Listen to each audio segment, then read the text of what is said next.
দাদা, আমার মেয়ের বিয়ে, কিছু সাহায্য করুন। দাঁড়ান দিচ্ছি। এই নিন ভিক্ষে। এ তো আপনার ছেলে। হ্যাঁ, তা আপনার মেয়ের বিয়েতে ছেলেই তো ভিক্ষে দেবো। বাবা, আমি বিয়ে করব।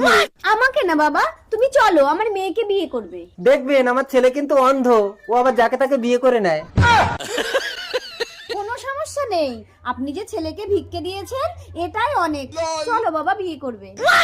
বাবা, আমি এক্ষুনি বউ আনছি। रुको जरा। যান, এই ভিক্ষে নিয়ে গেলে কিন্তু উল্টো আপনার ঘরের মাছ নিয়ে বার করে আনবে। যাক, একটা বৌমা এলে আর আমাকে কাজ করতে হবে না। বাবা, বউ এনেছি। বাবা থাক থাক থাক মা, ওঠো ওঠো ওঠো। কই আমার বউ, কই ও বউ? আপনার খোঁড়া মেয়েটাকে আমার কানা ছেলের গলায় আপনি ঝুলিয়ে দিতে পারলেন? আপনি কানা ছেলে ভিক্ষা দিয়েছেন, তাই আপনাকে খোঁড়া মেয়ে দান করলাম।